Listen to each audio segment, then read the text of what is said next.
Amara Okonkwo was not a woman who scared easily.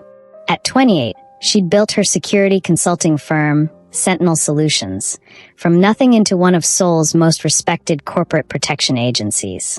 She'd grown up in Lagos, Nigeria, the daughter of a military general and a renowned surgeon, learning early that the world respected strength and competence above all else. When she moved to South Korea 5 years ago to expand her family's security business into Asian markets, people had doubted her, a black African woman in a male-dominated industry in a homogeneous society. She'd proven every single one of them wrong. Her penthouse apartment in Gangnam reflected her success.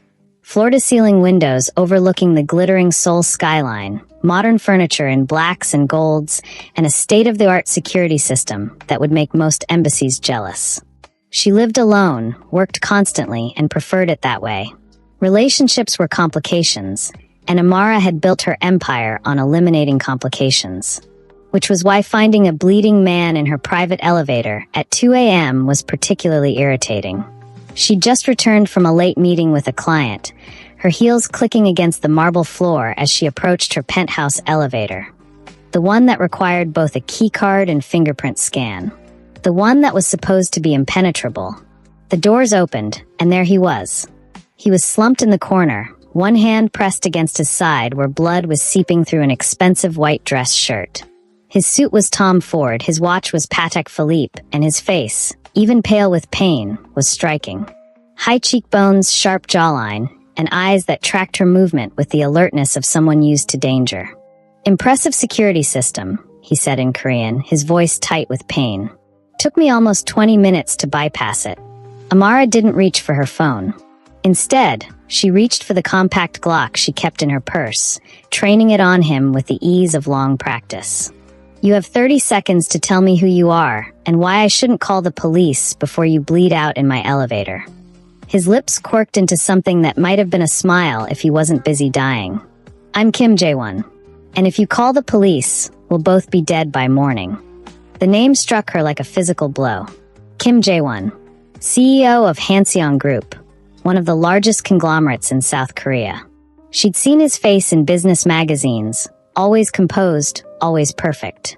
Forbes had called him the Prince of Seoul and estimated his net worth at somewhere north of $3 billion. He looked significantly less princely bleeding in her elevator. "Why would we both be dead?" Amara asked, not lowering her weapon. "Because the people who did this," he gestured to his wound, "aren't going to believe you didn't help me. They're thorough like that. Professional." He coughed and blood flecked his lips. "I'm sorry. I saw your building, knew it had the kind of security only someone in your line of work would have. Thought I could hide in the elevator until I figured out my next move. Didn't expect you to come home." Amara made a split-second decision, the kind she'd been trained to make under pressure. She holstered her weapon, moved into the elevator, and pressed the button for her penthouse. "Can you walk?" "I walked here, didn't I?" "That wasn't my question." "Yes," he said. "I can walk." The elevator rose smoothly, and Amara studied him with the clinical assessment of someone trained in tactical medicine. The wound was in his side, still bleeding but not arterial. Stabbed probably. The attack had been recent, within the last hour, judging by the blood loss. He'd been running. "Who did this?" she asked. "Business rivals. Or family. Hard to tell the difference sometimes." His eyes met hers, dark and intense. "I know who you are, Ms. Okonkwo. Sentinel Solutions. You protect people. That's what you do." "I protect people who pay me extremely well and sign extensive contracts," Amara corrected. "You broke into my building. I'll pay you. Name your price." "I haven't agreed to help you yet. But you will." He said it with the confidence of someone used to getting what he wanted. "Because you're already calculating the angles. The risk versus reward. The fact that having the CEO of Hanseong Group in your debt could be extremely valuable. And because despite your reputation for being ruthless, you have a code. You don't let people die when you can save them." Amara hated that he was right. The elevator opened into her penthouse. She helped him inside, noting with irritation the blood trail they were leaving on her pristine white marble. "You're ruining my floors. Send me the cleaning bill." She deposited him on her leather couch, then went to retrieve her medical kit, military grade, far more extensive than a typical first aid kit. When she returned, he'd already unbuttoned his shirt, revealing a torso that suggested he spent significant time in the gym and a wound that looked exactly as she'd suspected. A stab wound, deep but clean. "Knife?" she asked, pulling on latex gloves. "Switchblade. Probably Italian." The man had expensive taste in murder weapons. "The man is dead?" "The man is unconscious in an alley in Itaewon with several broken bones." Jae-won watched her prepare her instruments with calm interest. "I'm not defenseless, Ms. Okonkwo. Just outnumbered." Amara cleaned the wound with efficient movements, her touch professional and impersonal. She'd stitched up plenty of wounds in her career, her own included. "This needs proper medical attention. I can close it, but you should see a doctor. No hospitals. They'll be watching." He didn't even flinch as she began to stitch. "How long have you been in Seoul?" 5 years. "You're very calm for someone being stitched up without anesthesia. You're very calm for someone harboring a wanted man in her penthouse." "I haven't decided if I'm harboring you yet. I'm simply preventing you from dying on my couch." She tied off another stitch. "Who wants you dead? Be specific." Jae-won was quiet for a moment, studying her face. "My uncle, Park Dong-min. He's been trying to take control of Hanseong Group for the past year. My father built the company from nothing, and when he died 6 months ago, he left it to me. Dong-min thinks he deserves it more."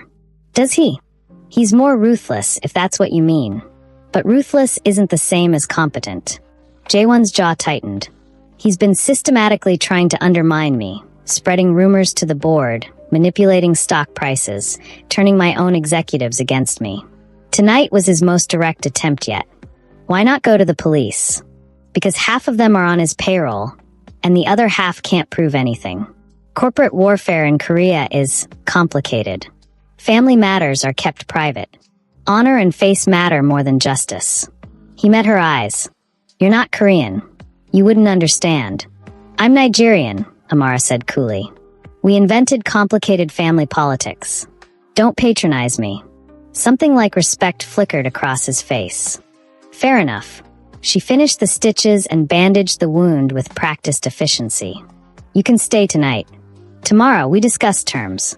If I agree to help you, you'll pay my standard rate plus a premium for the security breach and the emergency nature of the situation. If I don't agree, you leave and we never speak of this again. And if I can't walk tomorrow, then you crawl." Amara stood, stripping off her gloves. "Guest room is down the hall. Don't bleed on anything else. And Mr. Kim, if you try anything stupid while you're in my home, I will not hesitate to put a bullet in you." "Understood." "Understood." He stood slowly, testing his injury. "Thank you, Ms. Okonkwo." "Don't thank me yet. You haven't seen my bill." She watched him make his way down the hall, this bleeding prince of Seoul who'd stumbled into her carefully ordered life. Through her windows, the city glittered like scattered diamonds, beautiful and treacherous. Amara pulled out her phone and sent a coded message to her second-in-command, David. Run a deep background check on Kim Jae-won. Hanseong Group. Everything. I need it by morning. Then she poured herself 2 fingers of expensive Nigerian whiskey and stood at her window, contemplating the interesting problem bleeding in her guest room. The thing about Amara Okonkwo was that she never did anything without calculating every angle. And right now, she was calculating whether this unexpected complication might turn out to be her most profitable venture yet, or her biggest mistake. Amara woke at 5 a.m., as she did every morning, to her alarm playing Fela Kuti's Water No Get Enemy. She completed her usual routine, a 6-kilometer run on her treadmill, 50 push-ups, a cold shower, before checking her phone. David had sent a detailed report on Kim Jae-won at 4:47 a.m. She read it while drinking her coffee, traditional Nigerian coffee her mother sent monthly from Lagos, strong and bitter. Kim Jae-won, 32 years old. Only son of Kim Tae-hyun, founder of Hanseong Group. Stanford MBA. Took over as CEO 6 months ago after his father's death from a heart attack.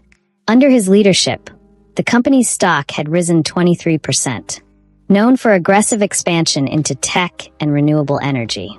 Personal life: private, no scandals, no marriage, occasional appearances at high society events with various women, but no serious relationships. The interesting part was what David had uncovered about the family dynamics. Park Dong-min, the uncle, had been CFO of Hanseong Group for 20 years. He'd expected to inherit control when his older brother died. Instead, Kim Tae-hyun's had been explicit. Everything went to Jae-won. The board had been divided ever since, and there had been 3 suspicious accidents in the past month involving executives loyal to Jae-won. This wasn't just corporate rivalry. This was war. Amara heard movement from the guest room. She finished her coffee, straightened her silk blouse. She dressed for power even at home. Tailored trousers, heels, her natural hair in an elegant braided crown, and went to investigate. Jae-won was in her kitchen, making breakfast. She stopped in the doorway, momentarily taken aback. The CEO of a $3 billion conglomerate was cooking eggs in her kitchen, moving with the careful precision of someone working around an injury. He'd somehow found a clean shirt, one of her oversized sleep shirts that looked ridiculous on his broad frame, but was better than the blood-soaked Tom Ford. "You're surprisingly domestic for a billionaire," Amara observed. He didn't startle, just glanced over his shoulder. "I lived alone for years before taking over the company. It was either learn to cook or eat convenience store food forever." He plated the eggs, perfectly scrambled, and added sliced tomatoes and toast. "I hope you don't mind. I needed to do something with my hands. Breaking into homes and then making breakfast. Your mother raised you with interesting priorities. My mother died when I was 12. Cancer." He set the plate on her dining table. A sleek glass affair that seated 8, but had only ever hosted her eating alone. "I raised myself, mostly. My father was too busy building an empire to notice he had a son." There was no self-pity in his voice, just statement of fact. Amara recognized it because it was how she spoke about her own childhood. Her father always deployed, her mother always in surgery, leaving her to navigate the world alone. She sat, examining the breakfast. "You could have poisoned this. If I wanted you dead, there are easier methods that don't involve wasting perfectly good eggs." "Fair point." Amara took a bite. The eggs were good, better than good. She hated that. "We need to discuss terms. I assume you've already run a background check on me." "Naturally. You broke into my building. I'd be incompetent not to." She set down her fork. "Your uncle wants you dead. You need protection and a strategy. I can provide both, but it won't be cheap. Money isn't the issue. It's always the issue. But in this case, I'm more interested in equity." Amara met his eyes across the table. 5% stake in Hanseong Group. Non-voting shares. "That's my price." Jae-won blinked. Whatever he'd been expecting, it wasn't that. 5%. Do you have any idea what that's worth? Approximately $150 million, based on current market valuation. "Yes, I know what it's worth. Do you know what your life is worth?" She leaned back, radiating the confidence that made powerful men nervous. "You came to me because you're desperate. Your uncle has reach, resources, and ruthlessness. He's already tried to kill you once. He'll try again. You need someone outside the traditional Korean power structure. Someone your uncle can't bribe or threaten. You need me. I could hire any security firm in Seoul. But you won't. Because they're all Korean firms, subject to Korean politics and Korean pressure. I'm African. I play by different rules. Your uncle can't touch me the way he can touch them." Amara smiled, showing teeth. "Plus, I'm better. 5%. That's the price for your life." Jae-won studied her for a long moment, his expression unreadable. Then slowly he smiled. "You're extorting me. I'm negotiating. There's a difference. Not much of one. Take it or leave it, Mr. Kim. But decide quickly. Because every moment you sit in my apartment, you're putting both of us in danger." He was quiet, and Amara could see him calculating, weighing options. She dealt with enough powerful men to recognize the process, the way they tried to find an angle, a way to maintain control. But Jae-won was smarter than most. He recognized when he was cornered. 3%, he said finally. "And you sign a confidentiality agreement." 4%. And I'll sign whatever you want, but know that I keep copies of everything. 4%. And you personally oversee my security. I don't want subordinates, I want you. That gave Amara pause. Full-time personal protection meant embedding herself in his life, being present constantly. It was more than she usually did. She was the strategist, not typically the boots on the ground. But 4% of Hanseong Group. Deal, she said. I'll have my lawyers draw up the contract. Jae-won extended his hand across the table. Amara took it, his grip firm and warm.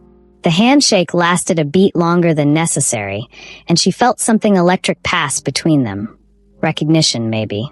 Two people who understood power and weren't afraid to wield it. When do we start? He asked. We already have. First priority, secure location.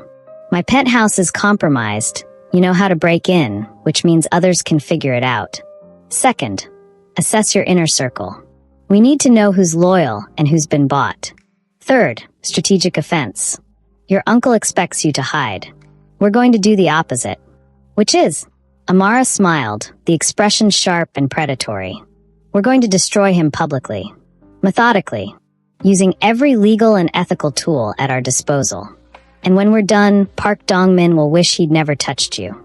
Something flickered in Jae-won's eyes. Respect, attraction, maybe both. You're not what I expected, Ms. Okonkwo. No one ever expects me, Mr. Kim. That's why I always win. Amara's idea of a secure location turned out to be a fortified townhouse in Songbuk-dong, one of Seoul's most exclusive neighborhoods.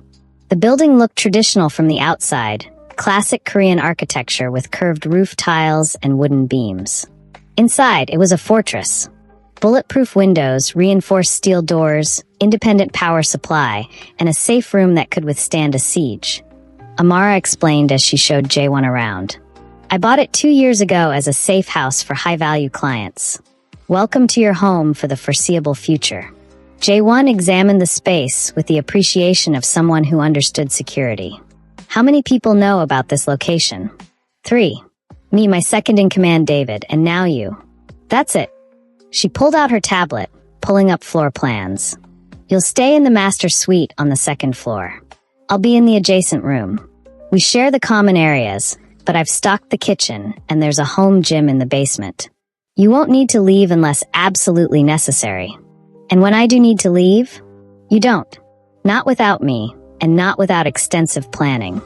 Amara fixed him with a stern look. I'm serious, Mr. Kim. Your uncle will have people watching your known locations, your office, your apartment, your favorite restaurants. We need to keep you invisible until we're ready to strike back.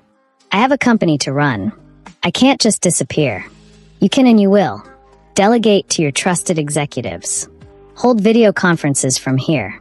I've already set up encrypted communication lines. She pulled up another screen. This is your inner circle, based on the org chart. I need you to tell me about each of them. Who's loyal, who's ambitious, who's vulnerable to pressure. They spent the next 4 hours going through Hanseong Group's executive structure. Jae-won was thorough and analytical, assessing each person with a kind of clear-eyed honesty that came from years of corporate warfare. Lee Sun-hee, CFO. Brilliant with numbers, utterly loyal. She was my father's protege, and she hates Dongmin's safe. Young Min-ho, COO. Competent but ambitious. He'll side with whoever he thinks will win. Potentially dangerous. Park Ji-woo, head of R&D. My cousin on my mother's side. Family, but the kind of family that can be bought. Dongmin's probably already approached her. Amara took notes, building a mental map of allegiances and vulnerabilities. This was what she did best, analyzing complex systems, finding weak points, exploiting them. Corporate warfare wasn't so different from actual warfare. It just had better lawyers. We need leverage on your uncle, she said finally. Something that would destroy him publicly if it came out. Everyone has secrets, Mr. Kim. What's his? Jae-won was quiet for a moment, his jaw tight.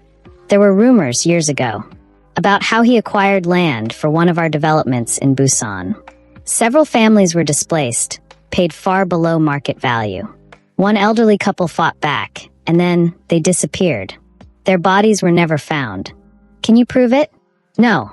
That's why they're just rumors. But I always wondered. He met her eyes. My father knew something. He kept a private safe in his study, one that Dongmin doesn't know about. I never opened it. Seemed like violating his privacy, even after death. Where is this safe? His study. In the family house in Pyeongchangdong. Dongmin lives there now, but the safe is behind a false panel. He wouldn't find it unless he knew to look. Amara felt the familiar thrill of a plan coming together. We need to get into that house. Get into that safe. If there's evidence, it's suicide. The house is in Dongmin's territory. He'll have it watched. Everything is suicide until you have the right plan. Amara smiled. When is your uncle least likely to be home? Thursday nights. He has a standing golf appointment at the club in Bundang. Never misses it. It's where he conducts business with the board members he's trying to turn against me. Perfect. That gives us 3 days to plan. She stood, pacing the way she always did when strategizing. We'll need a small team, no more than 3 people. In and out in under 20 minutes. David can handle the security systems. I'll go in with you to crack the safe. You know the layout, I know infiltration. You're serious. I'm always serious. Amara stopped pacing, turning to face him. This is what I do, Mr. Kim. I assess risks and I eliminate threats. Your uncle is a threat. We eliminate him. Jaewon stood, moving closer. Even injured, he moved with the confidence of someone used to controlling rooms. You're enjoying this. I enjoy winning. There's a difference. Is there? He was close now, close enough that she could smell his cologne, something expensive and subtle. You're not just doing this for the money. You like the challenge. The game. He wasn't wrong. Amara had chosen her profession because she was good at it, but also because she thrived on the complexity, the strategy. She liked being smarter than the opposition. She liked winning. What I like is irrelevant, she said, not backing down despite his proximity. What matters is results. And I always deliver results. I don't doubt it. His eyes held hers, dark and intense. But I'm curious about something, Ms. Okonkwo. What? When this is over, when we've destroyed my uncle and secured the company, what happens to us? The question hung in the air between them, loaded with implications. Amara was used to men being attracted to her power, her competence. She was beautiful, too, 6 feet tall with rich dark skin, sharp cheekbones, and eyes that her mother said could cut through steel. Men always wanted her, but they rarely knew what to do with her. There is no us, Mr. Kim, she said coolly. There's a business arrangement. When it's over, you go back to running your empire, and I go back to building mine. That's all. That's all. That's all. She stepped back, creating distance. I don't mix business with pleasure. It's messy and it compromises judgment. You're a client. Nothing more. He smiled, and it was knowing, like he could see right through her. Whatever you say, Ms. Okonkwo. It's Amara, she said, and immediately wondered why she'd offered. If we're going to be living together for the foreseeable future, you might as well use my first name. Amara.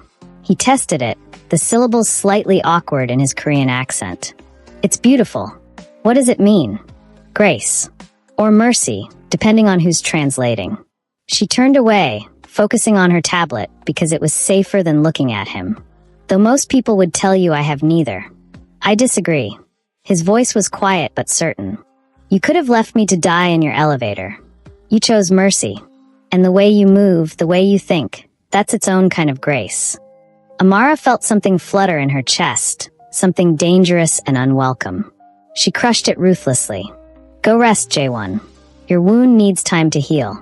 We have work to do, and I need you functional. He left without argument, but she felt his eyes on her as he went.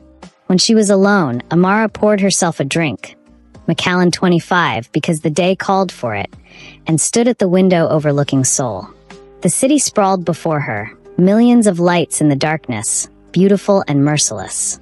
She thought about her father, who'd taught her that power was the only currency that mattered. She thought about her mother, who'd shown her that competence could open any door. She thought about every man who'd underestimated her because of her gender or her race, and how satisfying it had been to prove them wrong. And she thought about Kim Jaewon, bleeding in her elevator, looking at her like she was salvation. This was just business, she reminded herself. Just another client, just another job. But as she drained her glass and watched the city lights blur together, Amara Okonkwo couldn't shake the feeling that she'd just made the most dangerous deal of her career. And for the first time in a very long time, she wasn't entirely sure she'd win. The family house in Pyeongchangdong was exactly as Jae-won had described. A sprawling traditional hanok with modern security, surrounded by high walls and cameras. It screamed wealth and power in the way only old Korean money could. Amara studied it through binoculars from their surveillance van, an unmarked vehicle parked 3 blocks away. David was at the computer, monitoring the security feeds they'd hacked into. Jae-won sat beside her, dressed in black tactical gear that made him look nothing like a CEO. The security system is high-end but predictable, David said, his South African accent crisp.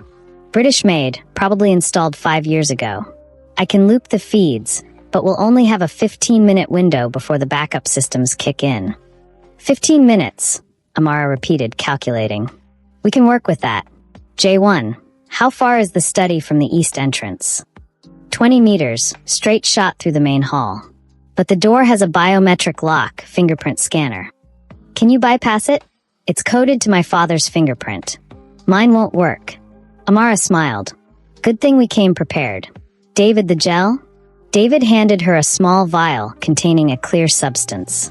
Lifted the print from a frame in your old apartment. CEO kept a photo of himself and his father at some company event. The glass preserved the fingerprint beautifully. Jae-won stared at the vial. That's my father's fingerprint. Technically, it's a synthetic reconstruction based on his fingerprint. But yes, Amara pocketed the vial. Sentimental items are security vulnerabilities. Your uncle should have disposed of anything with your father's prints, but people rarely think that far ahead. You're terrifyingly thorough. That's why you're paying me 4%. She checked her watch, 9:47 p.m. Dongmin left for his golf appointment 30 minutes ago. We move in 10 minutes. David, kill the feeds on my mark. The 10 minutes felt like hours. Amara used them to center herself, running through the plan again.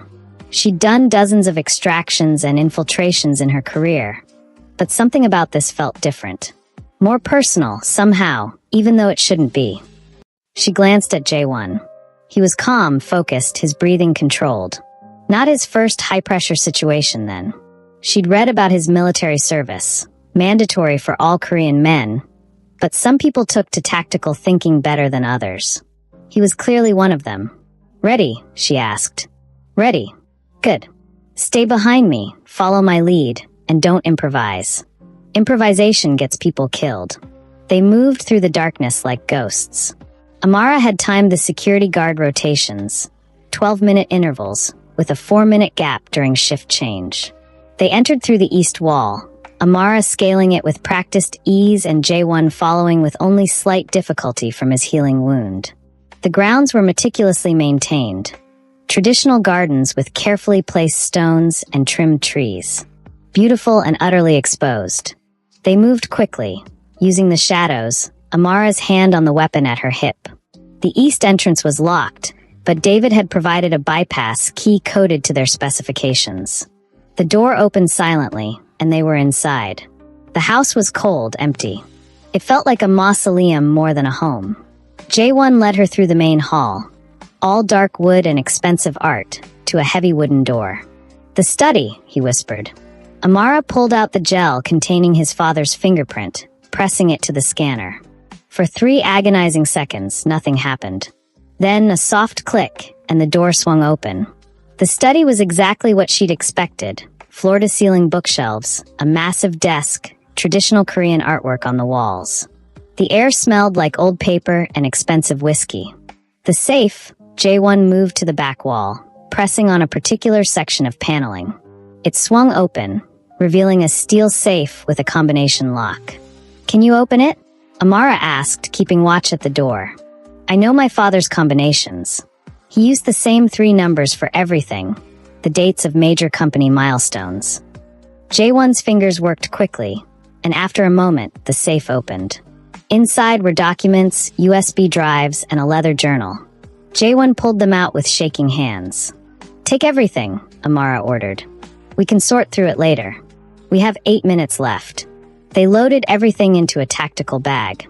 Amara was about to close the safe when something caught her eye. A small photo, yellowed with age. She pulled it out. It showed a younger version of Jaewon's father, standing with another man, Park Dong-min. But there was a third person in the photo, a woman with kind eyes and traditional hanbok. Someone had scribbled on the back, "Brothers by blood, divided by her." The choices we make define us. I chose wrong. Who is she? Amara asked. Jaewon's face had gone pale. I don't know. I've never seen her before. We're taking it. Move. They retraced their steps, moving quickly but carefully. 5 minutes left. 4. 3. They were almost to the east entrance when Amara heard it. Voices, multiple people, coming from the front of the house. She grabbed Jaewon, pulling him into a side room. A sitting area with traditional floor cushions and a low table. Through the screen door, she could see shadows moving in the main hall. He came back early, Jaewon breathed. Amara was already calculating exits. The window behind them opened to the garden, but it was rice paper. Sliding it would make noise. The door they'd come through led back to the hall, where at least 3 people were talking. Check the study? That was Dongmin's voice, gravelly and cold. Everything is secure, sir. A younger voice, probably a guard. Good. My nephew thinks he's clever, hiding from me.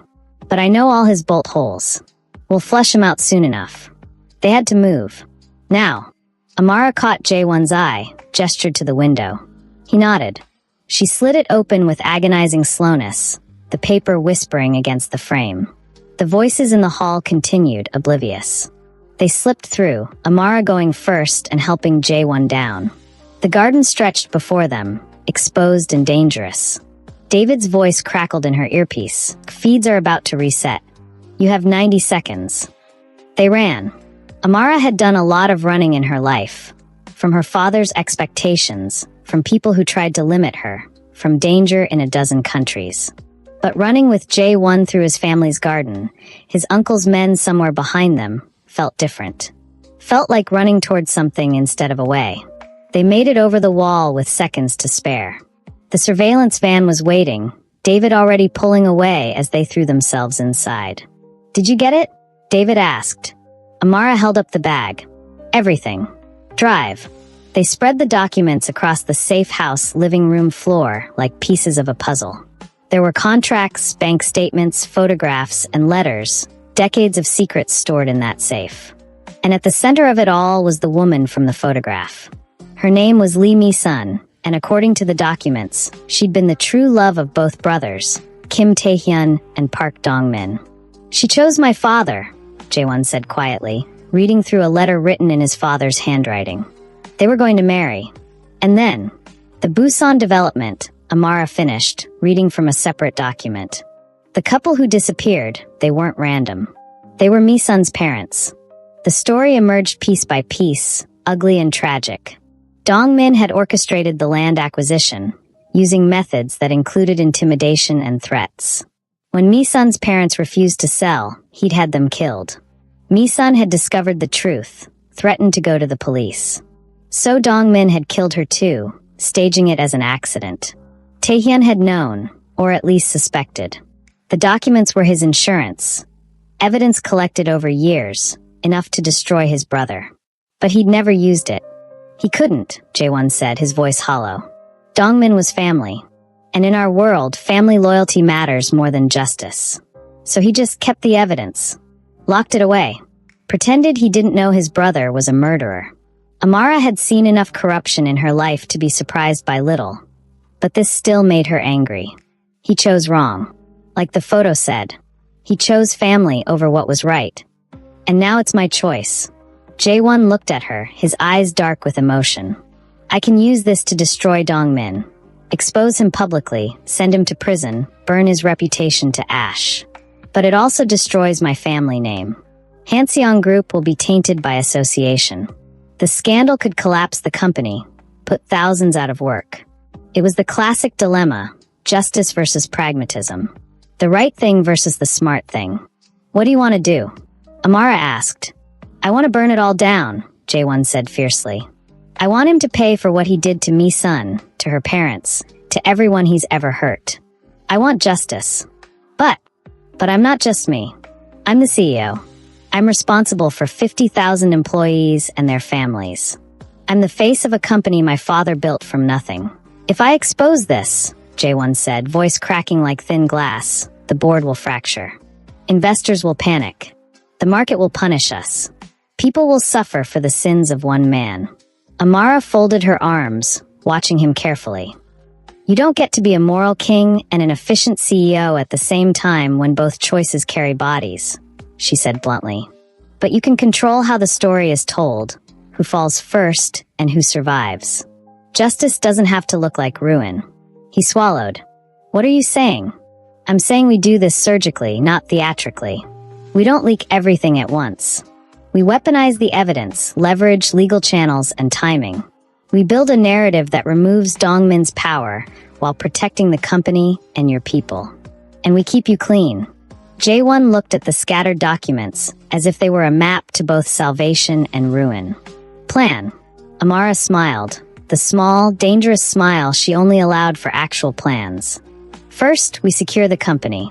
Quietly replace compromised executives with loyal ones, shift board members to neutral positions, and set up independent auditors under a foreign legal framework. Second, we plant financial evidence that links Dongmin to illicit transactions in multiple jurisdictions. Paper trails he can't deny. Third, we leak just enough to the right regulator and one trustworthy journalist to force an inquiry without tanking the stock. Finally, we offer Dongmin a clean way out, resignation and exile, or a public trial where he doesn't get to manipulate the outcome. Jae-won nodded slowly. And if he refuses? Then we make him refuse in front of cameras while bailiffs cuff him. Amara's voice was flat.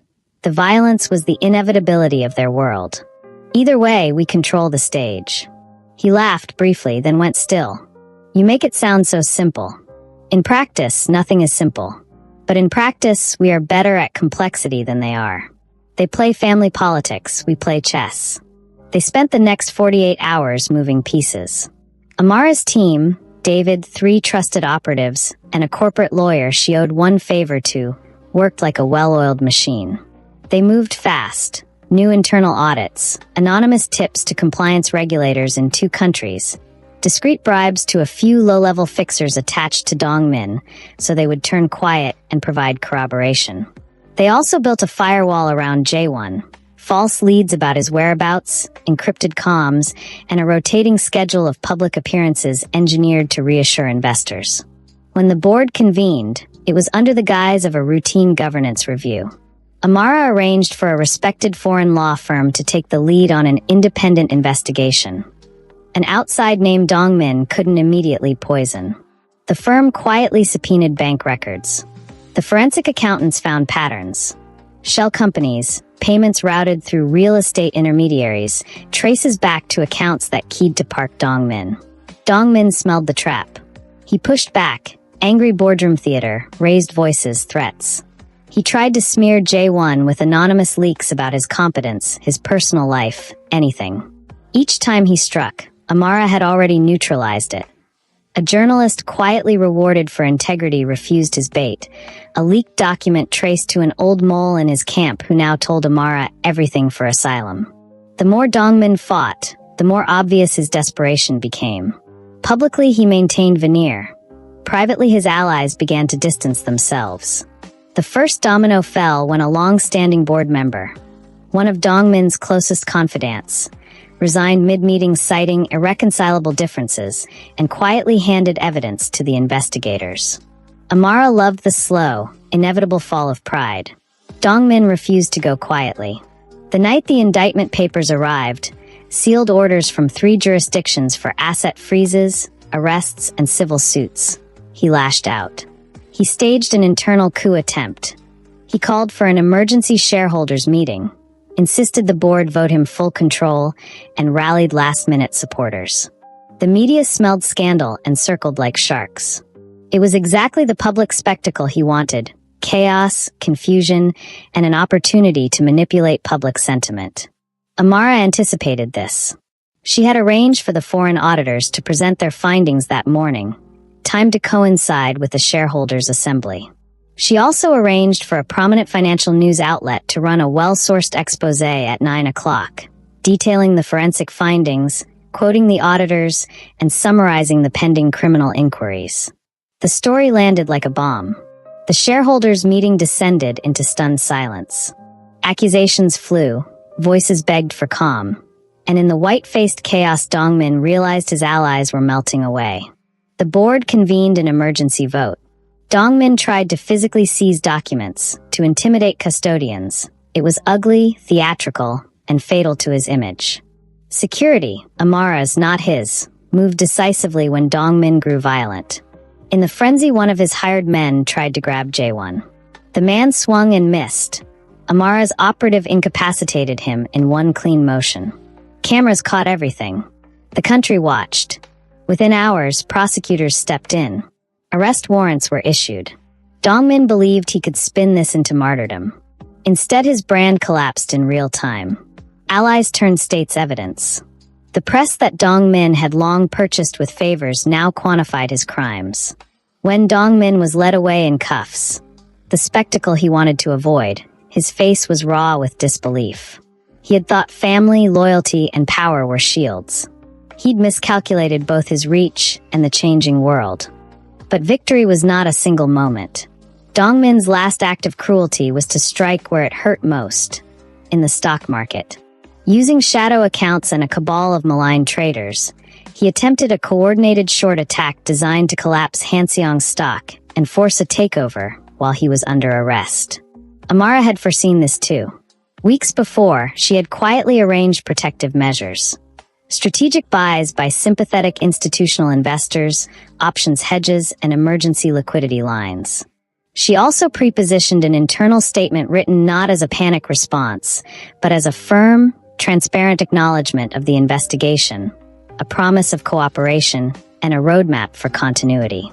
When the short attack began at dawn, sudden falls, wild volatility, Amara's team executed the hedges. Stock stabilized. Regulators, already sensitized by the investigations, froze suspicious trades. In another corner of the city, Hanseong's executive leadership, replaced and reinforced by Amara's recommendations, held a staged but candid conference call with investors. The damage control was surgical, not theatrical. Confidence returned not fully, but enough. The siege lasted 3 volatile days. There were late-night phone calls, a terror-filled moment when hackers tried to take down the company's servers, and a brief, terrifying warning. A courier delivering a manila envelope of photographs with thinly veiled threats. Amara read the photos, targets, schedules, and simply placed them in a folder titled Evidence. On the 4th morning, when the markets reopened, Hanseong's ticker stabilized. The worst had passed. Dongmin's trial would be messy and public, but the company stood. Jaewon had not only retained control, through a combination of savvy emergency governance and public trust, he had grown into the role with Amara's steady hand. The trial was a national event. Witnesses, forensic evidence, recorded conversations, amassed over months of quiet, meticulous work, told a chilling story. Dongmin tried to blame cultural pressures, old grudges, ambition. The court, however, listened to facts. When the verdict came, guilty on multiple counts, heavy sentences, the nation exhaled. Some called it justice.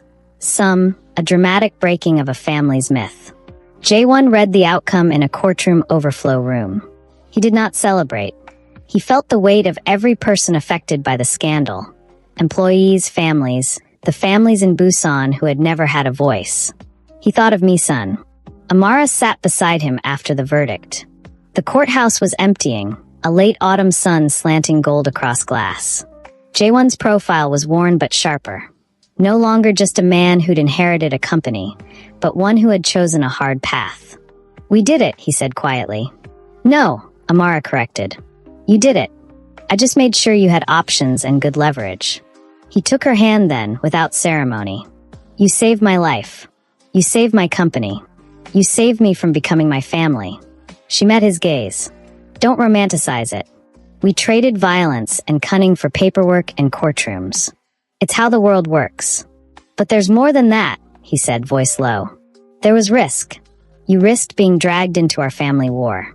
You could have walked away. I chose to stay, she said. For reasons I don't need to explain. His fingers tightened.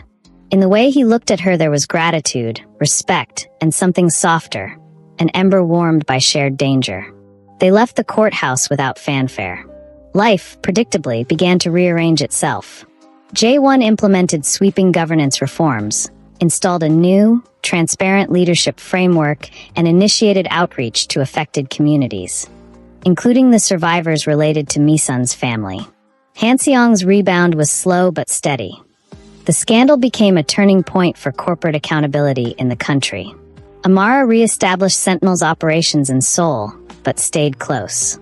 Her 5% stake, now firmly in her name, gave her leverage and the ability to influence policy without being a titular executive. She demanded a seat on the governance committee, not for power's sake, but to keep the company from lurching back into the old, corrupt patterns. Winter came early that year. The snow coated Seoul in a hush that made nights feel intimate and long. The safe house in Songbukdong had been converted, temporarily, into both a strategizing hub and the quiet place J1 kept as a refuge. One night, after a day of hearings and shareholder meetings, the city lay under a pressed velvet sky. They had dinner, the kind of dinner that is utterly ordinary despite the extraordinary circumstances. Simple soup, bread, and tea. They sat facing each other in the kitchen, the hum of the city distant. "Why did you stay?" J1 asked suddenly. "Not here, when you could have walked away after the first night in the elevator. Why keep fighting for a man who's not even Korean, for a company that might have destroyed you?" Amara considered him. "Because you asked me to," she said bluntly. "Because it was a challenge. Because I don't believe in running from things I can fix. And maybe because once I did the math, the reward made sense." He almost laughed. Practical as always. She leaned forward, emboldened by fatigue and honesty. "Also because you looked at me like I was Mercy, and I wanted to see if that was true." He reached for her then, slowly. "Amara." She closed the margin. What followed was not a bargaining of terms, but a surrendering. Two controlled people easing out of armor. It was a closing of space over months of adrenaline. They kissed with the tension of two survivors, and when they moved to the bedroom, it was less a mixing of bodies than the collision of long-contained forces. Clothes came off like badges being laid down, not discarded but ceremonially set aside. They moved with the skill of people who trusted one another's hands. They made love the way they had conducted every operation, with intention, with focus, with a fierce tenderness that came from a mutual understanding of cost. For Amara, whose life had been built on discipline and calculation, it was the rare moment she didn't negotiate. For J1, who'd spent years performing a public face, it was the first time he could be wholly seen. When dawn bled into pale gold, they lay in quiet, the safe house around them holding its own secret. "Does this change the terms of our contract?" Amara asked Riley. He smiled, tired and real. "Some terms are negotiable." "Good," she murmured. "Because I'm not leaving." "Neither am I," he said. "Not now." They didn't pretend the future would be easy. There would be more board meetings, more public scrutiny, and harder ethical decisions. There would also be the slow work of building an uncommon partnership. Business fused with something that wasn't just strategy, but care. Amara watched the city wake up beneath them. Seoul glittered, beautiful and treacherous, exactly like the game they'd played. She felt, for the first time in a long while, like she was exactly where she belonged. Not above the chaos, but inside it, with someone who saw her not as a tool or a threat, but as an ally. Justice had been messy. Power had been costly. Love, if that is what this was unplanned. That morning, Amara made tea. J1 brewed coffee. They sat at the glass table that had once been host to negotiation and threat and found a new use for it. Breakfast and soft conversation, plans and small promises. Outside, the city moved on. Inside the safe house, two people who had saved each other carved out something like sanctuary, temporary, fragile, and fiercely guarded. And when the day demanded they stand together again, boardroom or battlefield, they would. They had already proved they could survive the very worst. They kissed once more, practical and intimate, then rose to face a new day. Thank you for watching. Kindly subscribe to the channel and turn on the notification bell so as to get notified when we drop new stories. Like and share to family and friends, and finally tell us where you're watching from in the comment section, and we will see you in our next video.